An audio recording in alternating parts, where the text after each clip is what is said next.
What made people happy? Happy people focus on what they have. Unhappy people focus on what's missing. We probably avoid the things that we know will help us get what we actually want in life because we feel like we don't deserve it. People say, do you need to love yourself? You've got to at least like yourself, because we create the life that we feel we deserve. For myself, I know when I start to feel a little bit anxious and uneasy is when things are uncertain. A better life starts in our mind. We need a picture of our better life. We have to see it. Bouncing back, why do you think this is important? All of us get challenged and hurt and wounded. Just what can I do just today to make it better? And then I'll deal with tomorrow when tomorrow comes.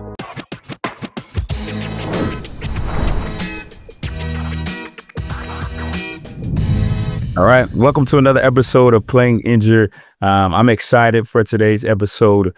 We have an author, an Australian author, international speaker, Mr. Andrew Matthews. Andrew, how are we doing today? Nice to be here. It's tomorrow already here, Josh. Yeah, 100%. Said Monday morning in Australia. And if you could tell me the future and let me know that it'll be a good Monday morning then. Well, we got blue sky here, but I think it's cooler where you are. Yeah, it's a little bit different. So we'll take it. We'll take it. But Andrew, I always love starting things off to give folks a visual of who you are, right? And I love to ask, who is Andrew and how do you spend your time today? You know, starting with me as a little kid, I was born into a loving family, Josh. So I was blessed. I had a father who was a professional landscape painter. He used to paint oil paintings of the Australian outback and the mountains and the deserts. And I had a mother who had a real fascination for language. And so as I look at how I became an author, who illustrates his own books, I can see that I was really lucky to have parents that encouraged me to do things that I loved. But it wasn't always a straight road. Yeah. And as a kid, I was always the smallest kid in school. Mm-hmm. And I used to get thrown over the fence and locked in cupboards and held upside down and dropped into puddles and things like. I hated being small, but everyone has something to deal with. And around about 15, I grew into an average-sized human. Not tall enough to play basketball, but I was happy to make 5'9". So, and after toying with the idea of becoming a lawyer, I decided that I was going to do what I really loved, which was study classical drawing and painting and become an artist. And Josh, I was making my living doing what I loved into my mid-20s. I was teaching art and I was creating my own art, but I still wasn't as happy as I thought I should be. And at 25, I made a shocking discovery. I discovered that the happiest people I knew had bigger problems than me. Suddenly, I had no excuse. I mean, I knew people who were struggling their way through cancer. I knew people who had gone broke or lost their job. I knew people whose house had burned down, and they were like the happiest family I knew. I knew people who had lost loved ones way too soon, who still had a better attitude than me. And I had to figure out, how is it that happy people think and how can I be like them? So I went on this journey. I read 200 books on the subconscious, on happiness, on attitude, on anything that I could find that might be helpful. And I paid attention to the happy people that I knew. You know, how did they talk? What did they focus on? And gradually I cobbled together a fairly simple philosophy that helped me to move from not being as happy as I could have been to feeling pretty good about, liking myself better and feeling good about my life and the future.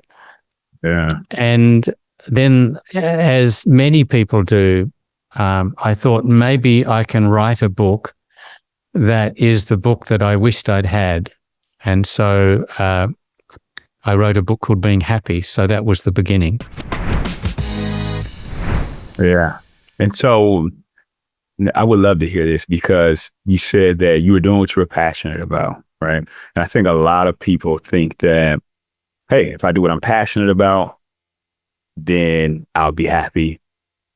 What do you think was the thing that was missing? Was it just your attitude and how you saw things? What made people happy? What did you find in your studies of researching folks who were happy? A big difference between happy people and unhappy people. I've got a cartoon in my book, Bouncing Back, that explains this a little. There's a 2-panel cartoon. So the first panel, you see a very happy guy, and he's eating one single slice of cake, and he just looks absolutely delighted. And the caption is, happy people focus on what they have. And then the second panel, there's a very miserable looking guy, and he's got a huge entire cake minus one slice. And the caption to that panel is, unhappy people focus on what's missing. I created that cartoon because I think it describes the principal difference between happy people and unhappy people, that happy people have a habit of asking themselves questions like, what do I like about my life? What do I love about my wife? What do I like about my job? My job may not be perfect, but what's good about it? They're stuck in traffic. They say, I might be stuck in traffic. What's good about being stuck in traffic? Well, I can listen to Josh's podcast for a start. Yeah. I'm not walking. I'm not getting wet. That's good. I can afford a car. That's good.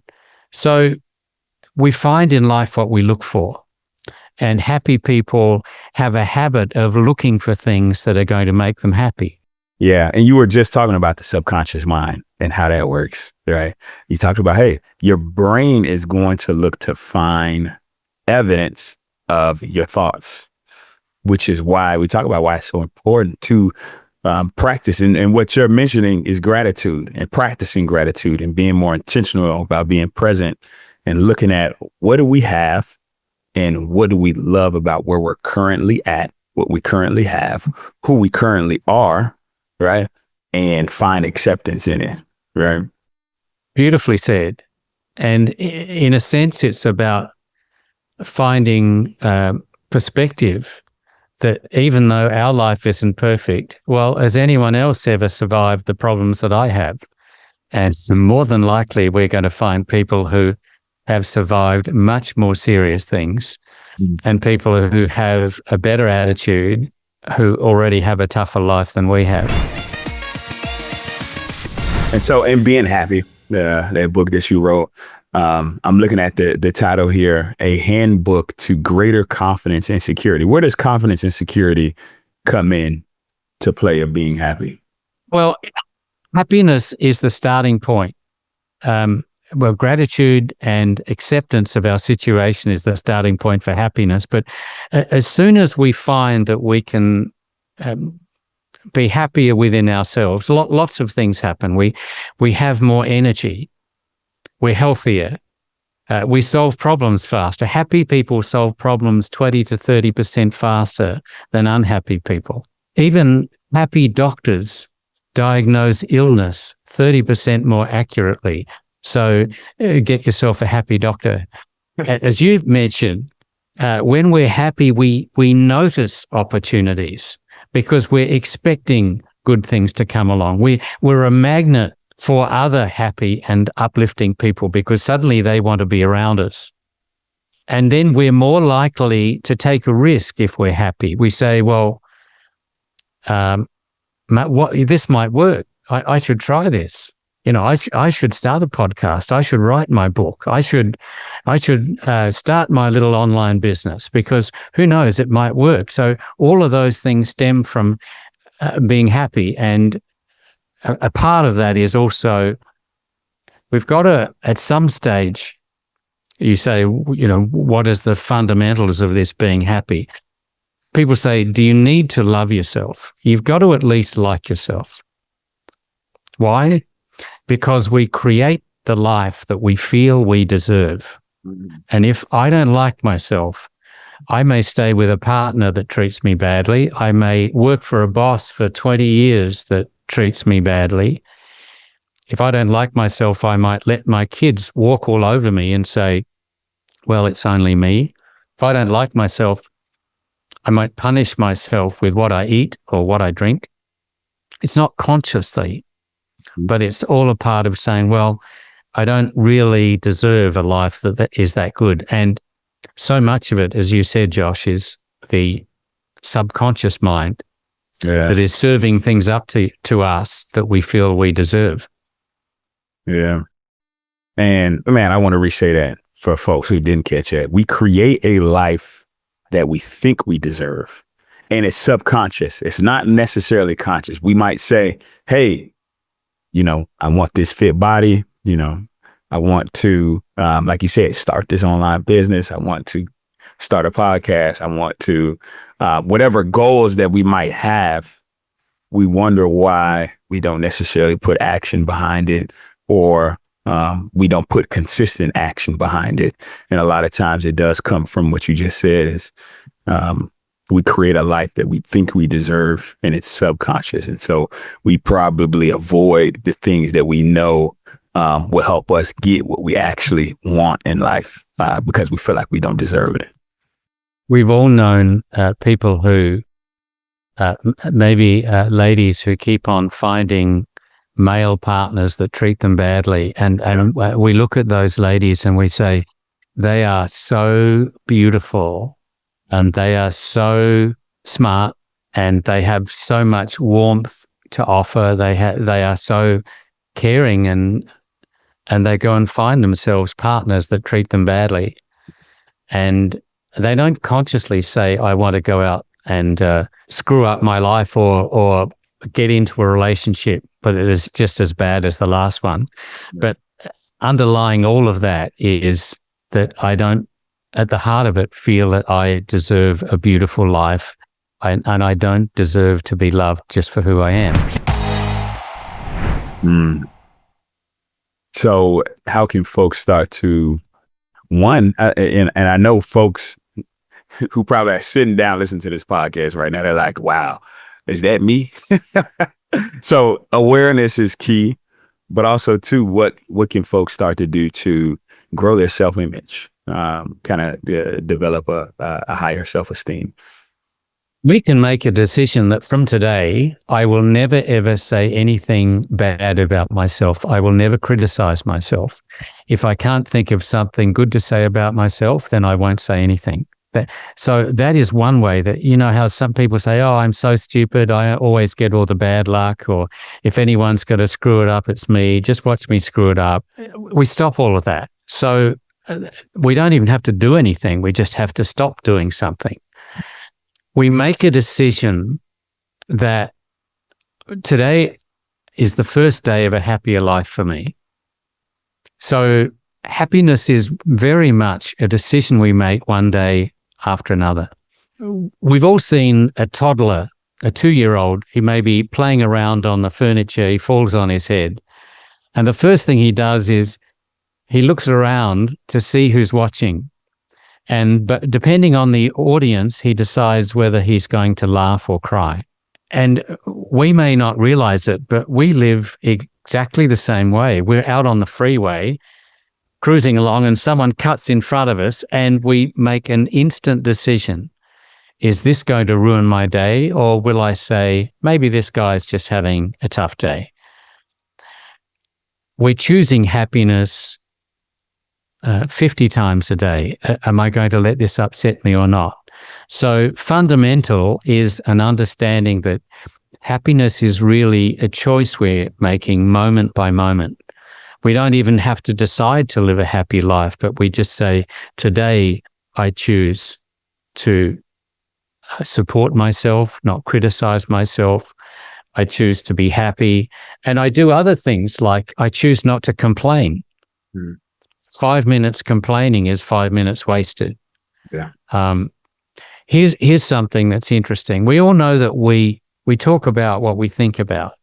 If I think about food, I'm going to talk about food. But the reverse is also true.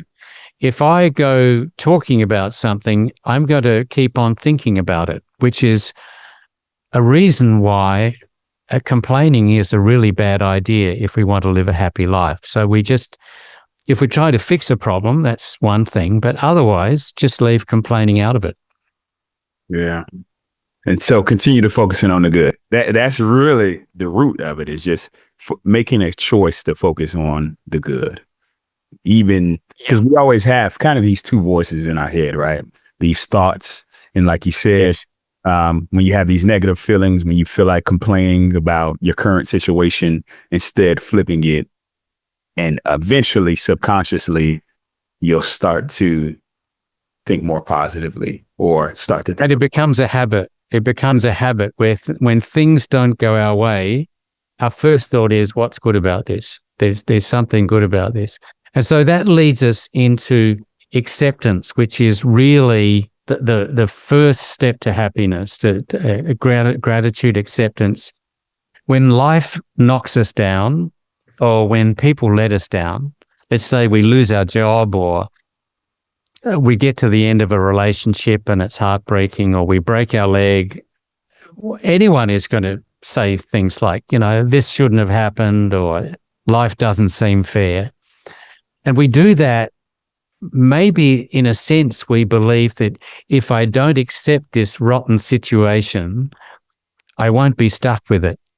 If I don't accept something I hate, then I don't have to deal with it. But the reverse is actually true. Acceptance allows us to move on, and acceptance is power.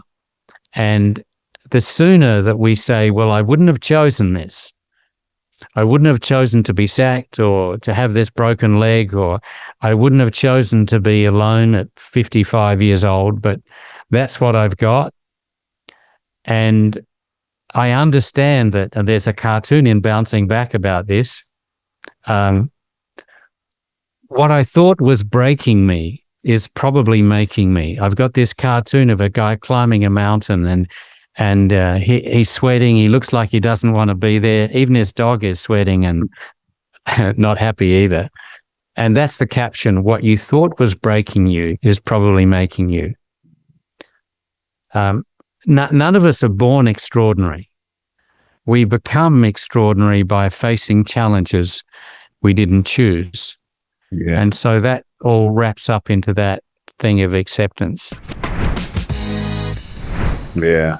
And you talked about it, and I actually looked at some of your content. We talked about disaster, or, it could be relative to how we see disaster or challenges that come our way, and seeing them as good things, seeing the good in the disaster, right? And as you mentioned, these disasters, these challenges, when you look back on life, you can see, oh, these things made me who I am. They've changed the course of my life for better, especially if you choose to see it that way. Yeah.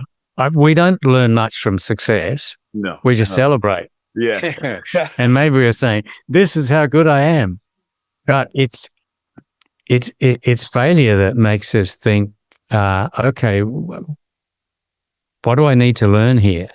The other encouraging thing is that most disasters are not total disasters. Yeah. In that we've all had that experience of, we're at the airport, we're waiting to catch a plane, and just before boarding, they make this announcement. Your flight is unable to leave. The next flight leaves in 7 hours. And you think, this is the last thing I wanted. I hate this. And then we're hanging around the airport and we make a lifelong friend. Yeah. Or we have that experience where we meet someone and we think, this is the person for me. This is going to be my lifelong partner. And 6 months later, they dump us. And we're devastated. And then we meet them in 10 years' time and we breathe a sigh of relief and we think, I dodged a bullet. Yeah. So So yeah. most disasters are not total disasters. Mhm. And the only problem is that you only realize that looking backwards, right? And so you Yeah. might as well, like you said, accept it now and realize that, hey, this is how it's supposed to be. And this is good, right? This is good. And Yeah. even when it's hard and going through challenges, going through disasters in the moment are extremely tough, depending on how big it is, and practicing to see the good in it is something that is definitely healing while going through it. And it's easier to tell other people to do it. I understand that. Yeah. Yeah. Well, It's easy to say, well, I can see how a divorce is really going to be a learning experience for him and he will come out of it better. But when you're in it, it's no fun. At yeah. the same time, if we pay attention, Hmm. then we can see how many times in life something's happened that we thought was a disaster, but actually took us on a journey that was so helpful. And we never want to go through the things that we need to go through that make us into the people we want to become. Yeah. So, it's the tough stuff that we say, that's the last thing I wanted, that generally turn us into quality people. Yeah. Yeah. It's the challenges that shape us. And so bouncing back, right? Because that's the key. When we do face these tough times, and it's the rebound time, no matter how small or big, right? For me, I think I can think about something small where, hey, you had a goal for something, and maybe the habits that you had, you kind of fell off, and now you feel guilty, you feel some type of shame about it. But it's like, hey, let's bounce back and get right to it. Maybe you lose your job, and so you're in a rut for a little bit. You don't feel good, and so you need to bounce back and look for the next chapter, right? And so bouncing back, why do you think this is important to write this, to talk about this, and help folks bounce back from disappointment, disasters, different things like that? Well, all of us are bouncing back from something at any time. We're bouncing back from having spent too much or eaten too much, or we're bouncing back from not getting the promotion that we thought was ours, or we're bouncing back from a relationship that started out well, or we're bouncing back from maybe we get to 50 and we thought my life was meant to be better by now, or I thought I would be financially secure by now, or we're bouncing back from illness. So what I wanted to do was see if I could learn from resilient people I know and resilient people we all know. What is it that resilient people do? So acceptance is something we've looked at. So critical that early on we say, I wouldn't have chosen this, but maybe I can see some purpose in it. But even if I can't, this is what I've got. And so the first step is I accept where I'm at. Mm-hmm.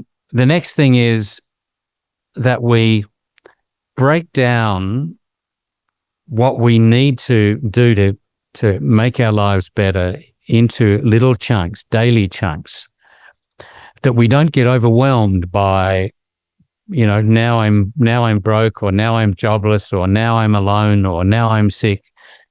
What can I do today? It's like we talked about climbing a mountain. If you're climbing a mountain and you get stuck on a ledge, then suddenly all of your awareness, all of your focus goes into getting off that ledge. You're not worried about all the bills you've got to pay over the next 30 days. You're not worried about all the things that could go wrong in the next year. You're just saying, I just need to deal with this ledge. And eventually you claw your way off that ledge, and then you deal with the next bit. And effective people live life in 24-hour compartments, and that's what we're designed to do. Take things one day at a time. Yep. And when one day is too much, then sometimes we just need to bring it down to, let me just get through the next hour. Mm-hmm. All of us get challenged and hurt and wounded. We're talking about, being wounded. Just what can I do just today to make it better? And then I'll deal with tomorrow when tomorrow comes.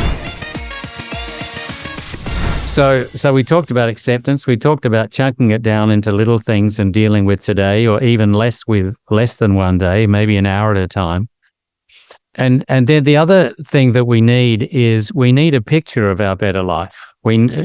A better life starts in our mind. Mm-hmm. We have to see it. We say, what is it that keeps resilient people going? It is hope. It is a vision that this is me as a more confident person. This is me with money in the bank. This is me with a loving relationship. This is me being happy. Even happiness begins as an idea. We think, I could be happier. Okay, so what would that look like? And what steps can I take to be the happier me? And so every step of progress, every aspect of a better life begins as an idea. And that is critical. Yeah. I don't think too many people realize how amazing visualizing and imagining a better life can be for you. How great of an exercise that can be to kind of journal about, like you said, what do you want your future, to look like, and visualizing it, especially when you're going through a tough time, especially when you're in a time of uncertainty, right? I think that's a lot of times, for myself, I know when I start to feel a little bit anxious and uneasy is when things are uncertain. All right. I don't have clarity. Yes. And so yes. able to look 5-10 years later, brings a smile to my face, right? And it makes things clear, right? And if we were to put a word on that, Josh, we might say what it is hope. We can get through almost anything if we have hope. We say, well, I'm dealing with this divorce. I'm dealing with this business that just went belly up, or I'm dealing with this illness, this broken leg. But I can see a time when I'm beyond that and I'm healthy and I can afford to pay my rent. I can afford to travel where I want to. I can see myself being more confident and being treated well by my friends and family. And that is where I'm headed. Yeah. That's hope. Yeah. But, and then what the hope does, it helps you kind of reverse engineer what you can do today, right? Because I think, especially folks who maybe are in a situation where they don't have hope, and it's like, hey, let's visualize that and start to break down, hey, what can I do today to get there, right? Yes. And for those of us who maybe think, well, this visualization, it seems a little bit dreamy, but there's not a successful athlete, pilot, actor, dancer, educator, not a successful anybody who didn't dream and see themselves succeeding at their chosen profession. We have to see it and we reinforce it. And the more that we reinforce it, the more that we see that picture, the more we move from a position of this is a nice dream to this is a nice possibility to this really could happen to this is going to happen, but I don't know when, to this is my life, that is what I'm moving toward, and nothing is going to knock me off course. Yeah. And then, everything was visualized. This microphone that I'm speaking through was first visualized before it became a physical mic, right? I'm pretty sure the books that you've written, it was in your mind first. Then as you put action behind it, more things came about, and you were able to, refine it and grow it. Yeah. It came with time, but it was in your Yeah. mind first, right? And so, Yes. everything that we see was first in somebody's mind, and then it became reality. So we need to make it a daily practice to see Yeah. our happy and prosperous future in our mind, and it crystallizes. It becomes more and more real, and even to the point where once it happens, we just, in a sense, sometimes we say, well, I knew. I mean, I've been living that. I've been seeing it, and now here it is. Yeah. Having said that, life is still sometimes disappointing, and whatever projects we're working on, I I often share when I'm speaking that a lot of things that we do don't work. In fact, most things don't work as well as we hope they will. We start a podcast and we're hoping that we're going to have 10,000 followers after a month, and we don't. Or we create a YouTube video and think this is going to go viral, this is amazing, and it doesn't. Or we write an ad, we think that's going to work, or we write a manuscript and we send it off to a publisher. My first manuscript, I sent it to 60 publishers, and I got 61 rejections. One publisher wrote to me twice and said, forget it. So a lot of things don't work as well as we hope they will. But here's the thing. If we maintain a work rate and we keep doing everything we can, then enough things work to give us momentum. And one day, usually when we least expect it, something happens that is even better than we imagined. And it usually doesn't come from where we thought it was coming from. But that's the beauty of life. Yeah. Yeah. It's usually, and like you said, it's usually better than what you even imagined it would be, right? Those, without those rejections, I'm sure things wouldn't have turned out as great as it would have if you didn't get those rejections, right? You kind of go back to the drawing board and figure it out. Yeah. Yeah. You just keep on refining what you're doing, and you say, well, with each rejection, with each no, I'm getting closer to a yes. Yeah. That's what I always tell myself. Yeah. You mentioned, and one of these things I want to mention, right? Bouncing back, right? And it's a lot of things that people bounce back from, right? We talk about failure. We talk about rejection. We talk about all these different things. And number one, I'm looking at the 7 steps of bouncing back. Finding purpose in whatever happens. Make what makes us extraordinary, right? There's people out there looking for their purpose, looking for kind of what lights them up. What advice would you give to them? There are 2 things. The first one that I think is huge is whatever is under your nose right now, put everything into what you're doing. Give your all. You may not be in the perfect job, but while you're in that job, even though, sure, you've told your friends, I'm not going to be here forever, but while you are there, give it all you've got. Any small opportunity that comes along, crush it. Give it everything you have. And one thing will lead to another and another. And it may not be, I mean, maybe you're a singer and you say to yourself, well, if I had an audience of 100, then I'd really give a show, but I've only got these 3 people in this cafe.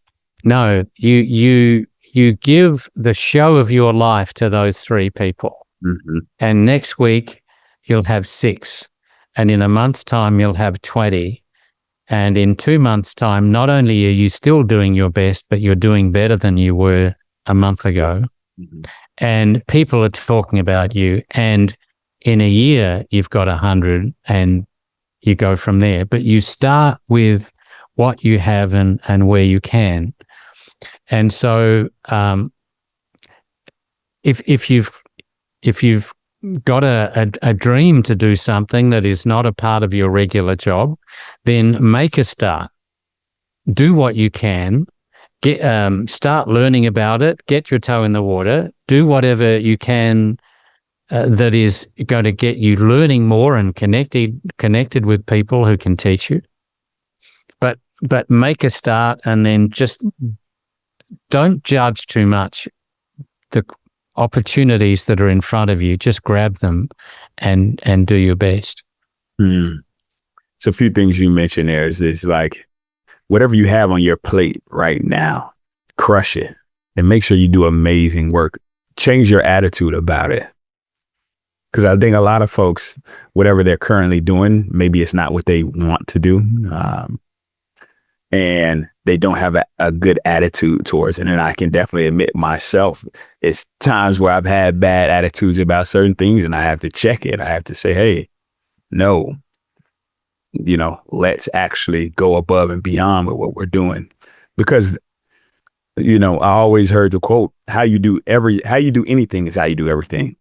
All right. And so if you don't crush what's currently on your plate when you get another opportunity, or it's other things that you have on your plate that you want to put on your plate, it's going to be hard not to have a bad attitude for 8 hours doing this, and then the next 5 hours when you work on something else, just to automatically flip the switch and have a good attitude. It's like, no, you got to crush everything and have a great attitude about it all, because that's the only way it's going to work. Yes, Josh. I mean, I might have a job that I hate, and I'm telling my friends I hate it, and I'm going to quit at 4:30. What's the only way for me to have a happy day is to put my heart and soul into my job until 4:30, even though I'm going to quit at 4:30. Mm-hmm. The way to be happy at any job is to give your best. You don't give your best for your boss's sake. You give your best for your sake. And as you say, how you do anything is how you do everything. And the other thing is that even if you're in a job that is not ideal, when you put your heart and soul into it, then you develop skills that you may use in another job. Mm-hmm. You develop confidence that you may even end up using in your own business. Or you may be spotted by somebody who says, you're working in this crap place, but your effort is amazing. Come and work for me and I'll pay you more. So let's never underestimate the importance of the current moment, because we never know who's watching that may offer us an opportunity, and we never know how important it is for us to develop our skills for the next opportunity. Yeah. Really what I've realized in our conversation, right, is just our current state, right? When you talked about happiness, you talked about our current state and focusing on the good, right? So that we can have a great attitude about what we do. You talked about looking at the past, right, as well, learning from it and realizing that, hey, the negative things that I've went through in the past have actually created, who I am today. And then visualizing the future to help you have hope and understand what you need to do today. But in all of it, it starts with the current state and staying focused, staying present, right? How do you stay present? How do you stay in the current moment? It can be tough, especially when you're bouncing back. It could be hard to not let past situations affect the way you think about a current situation that's negatively impacting you, right? And it can be hard for you to be worried about the future of hey, how am I going to pay my bills? How am I going to, get this job? How do you stay in the present moment? Well, if we underline the importance of staying in the present moment, let's imagine that for no particular reason, you decided that you were going to gather everything that you need to eat in the next 5 years and everything that you need to wear in the next 5 years, and you put it all in this big sack and you carried it all around on your back. At some stage you'd collapse. I mean, we decide you're not designed to carry that kind of load. similarly, if you were to make a list of everything that could go wrong in the next 5 years and everything you need to do in the next 5 years and carry that all around in your head, again, you could collapse because you're not designed to carry that kind of load. But you are designed to carry a little load that's just 24 hours worth of things to deal with or be concerned with. So living life in 24-hour compartments is so critical. And it's the only way that works. We also need to perhaps remind ourselves that we can get drawn into this idea of, well, the next moment is going to be better than this moment. Or so maybe we're having a tough week and it's only Tuesday. And we say, well, I don't like this week. Everything is really hard. But Friday, I've got this hot date. So Friday evening, I'll be happy, right? So come Friday evening, you jump in your car, you pull out onto the freeway, you're stuck in traffic. You're not even moving. So you're not happy yet, but you say, I'll be happy when I get to the restaurant. Well, you get to the restaurant late. There's already this lineup of people for tables.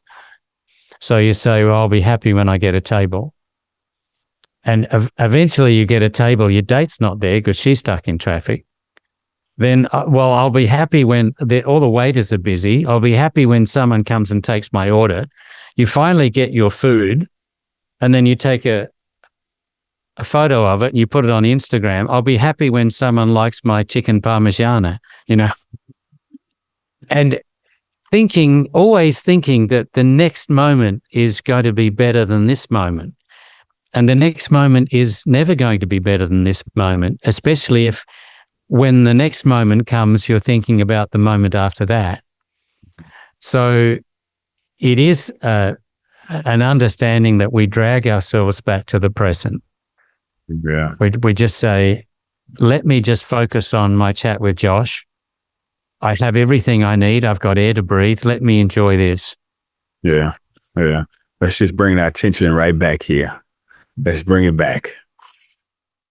I mean, you're an athlete. And the thing with high performers and sportsmen being in the zone is that, when everything is working so beautifully and we're hitting aces or we're hitting, shooting hoops,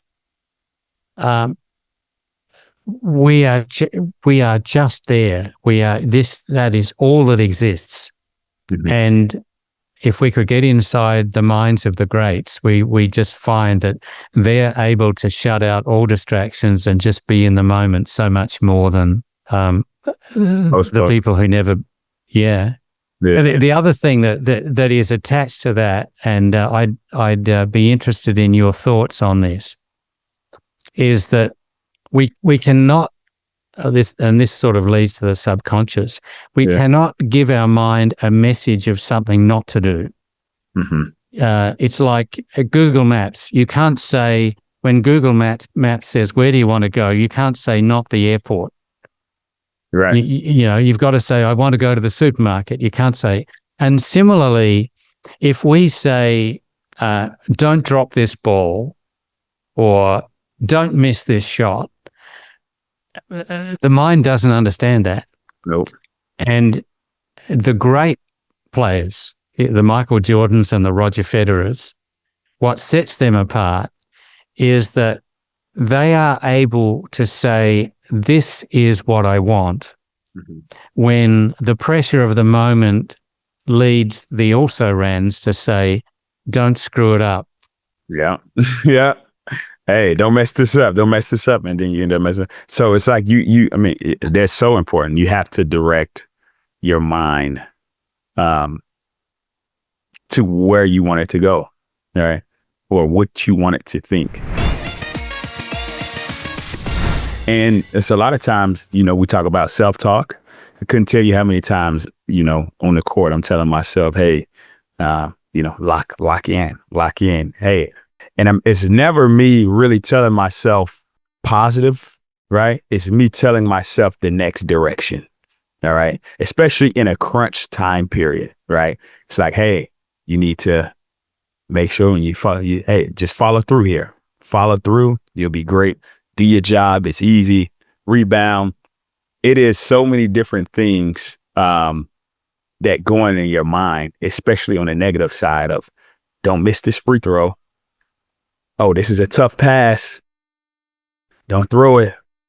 No, I need to just tell myself, hey, follow through, breathe, Yep. follow through. Not, and it's not even, hey, you're going to make it. You're going to make it. It's like, oh, no, I need to direct it exactly what I want my mind to do, which takes the pressure off, right? Which, like you said, you become more present, right? And it's like when I talk about flow, when I think about flow, it's like control without thought. It's subconscious, right? Like you mentioned before, getting into the subconscious. Control without thought. I'm not really consciously thinking about it. My subconscious has just taken over and it's flowing. And so when you mentioned the subconscious before, towards the beginning of the show, I was like, this is perfect, because how can we start to control the way our mind thinks and thinking in a more positive way, right? See life from a whole different perspective than a negative perspective. So much of it is about focusing on what we want. And so you give the example of when you're on the court. At the same time, you get up to give a speech, and so many people will say, don't screw it up. Don't forget your lines. At the moment we say, I'm relaxed, I'm enjoying myself, this is a breeze, I'm born for this. The moment we're focusing on what we want, and enjoying the process. I mean, the closest I came to sporting greatness was Nick Faldo, who was the world's #1 golfer in the 90s. Yes. He won the British Open in 91 in a very tight finish, and he was famous for being a bit grumpy and unhappy on the court, on the course. And at the press conference after his victory, they said, "What was different about you? You just seemed like more relaxed." And he said, "I read this book called Being Happy."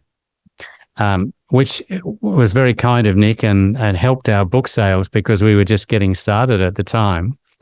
But people have said to me, what could you teach the #1 golfer about golf? And the answer is nothing. But here's the thing. When we feel better, we do better. We feel better, we do better. Yeah. We bring our best self to the table, right? Yeah. Yeah. And happy thoughts flow from that, and possibilities flow from that, and we focus on what we want instead of on what we don't want. I mean, I talked about this thing about focusing on what you don't want. We've all been to a game where our side is winning, and they're beating the city that we most love to beat. Yeah. And this is heaven. We're just this is terrific. And about 10 minutes before the end, they're so far out in front, they start focusing on protecting their lead or not losing. Yes. And they go down. Yeah. And we say, it was all so good, all but the last 10 minutes, what happened? And you can't win a game by telling yourself don't lose. And you can't win in life by telling yourself don't lose. So it always has to be, what do I want here? We're walking on stage, we're going to a job interview, we're playing tennis, we're about to serve. What is it that I want, as opposed to don't hit a double fault? Yeah. I think that's so key. And I think, and the more, like you said, the more we focus on the good, the more it becomes a habit, and the more it becomes kind of baked into our subconscious, and we'll start to feel better, right? We start to bounce back faster We obviously things will happen, challenges will happen. We'll bounce back faster. We'll bounce back. We'll be able to change our perspective on a lot of different things. And so it sounds simple, but it is, right? It is simple. Yeah. Simple is not necessarily easy. Yeah. But so the reason we're even talking about this, Josh, is because it's important, but it's not always easy. And so we all need encouragement.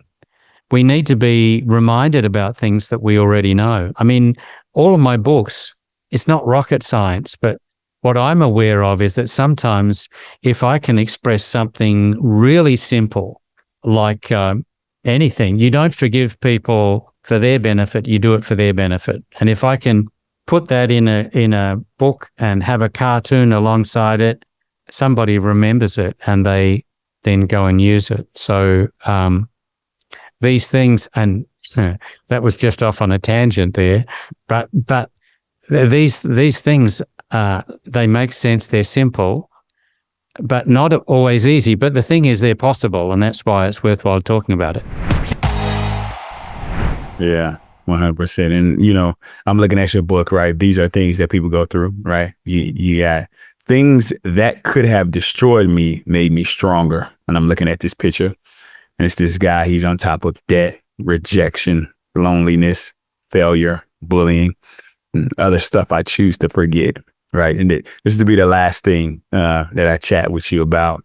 I had a mentor about a week ago. He was telling me, hey, you can choose not to think about things, right?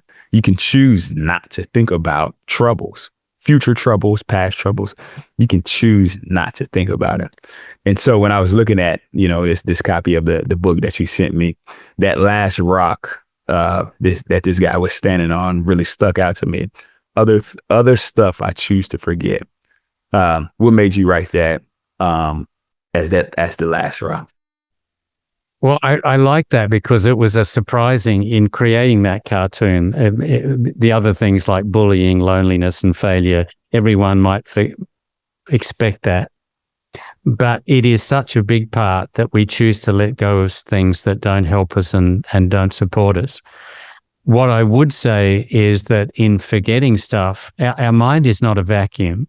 Mm-hmm. So if we want to get rid of worries or resentments or anything else that is not helping us, we say, how do you empty your mind of something like that? And you just have to replace it with something else. So if you get up tomorrow and you're angry with your ex-girlfriend and you're angry with your coach who sat you on the bench for most of the game, then the way that you get rid of that is you start thinking about all the good times you had with your ex-girlfriend, or how blessed you were to have spent some time with her. Obviously, she had some good points. Yeah. And what you learned, and how motivated you are for having had to sit on the bench for the last game. We have to replace things.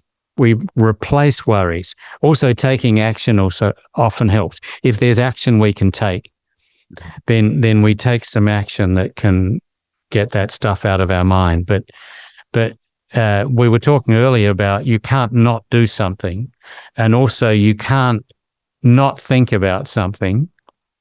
Yeah. Right. If I say to you, don't think of a pink elephant, come on, Josh, stop thinking about a pink elephant. It's not going to help. Yeah. But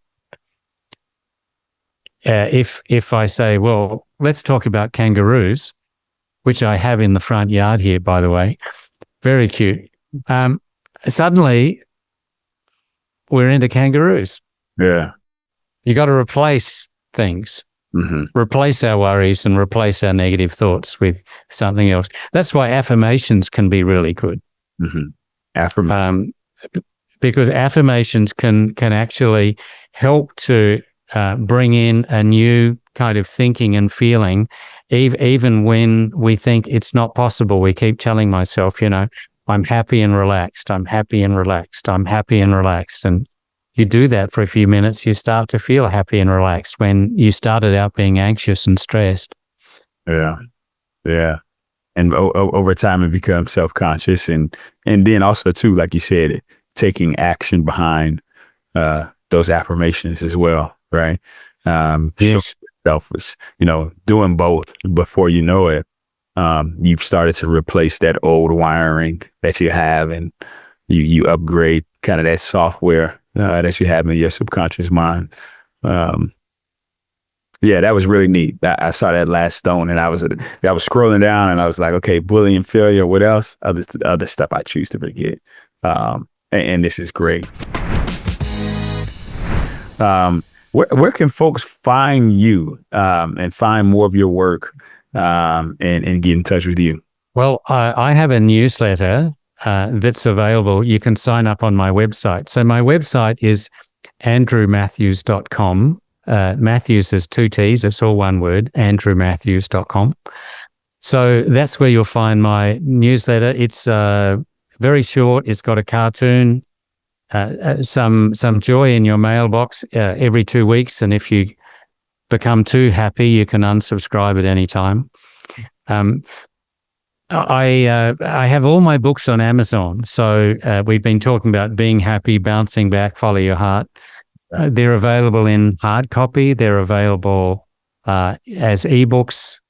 2 of the books, Follow Your Heart and Bouncing Back, are on Audible. If you like to listen to your books with an Australian accent, that's mine. And I've got lots of videos on YouTube, TikTok, Facebook, Instagram. And so you can see my usually short little videos where I'm talking about enjoying work or relationships or happiness, things like that. Yeah, you have so many books that I'm looking at on your website. How life works, being happy in challenging times, being happy, handbook to greater confidence and security, follow your heart, happiness in a nutshell, happiness now, stop the bullying, being a happy teen. So much work, 144 strategies for success and happiness. You have a lot. And like you said, it's available on Amazon. It's also, you have it on Audible.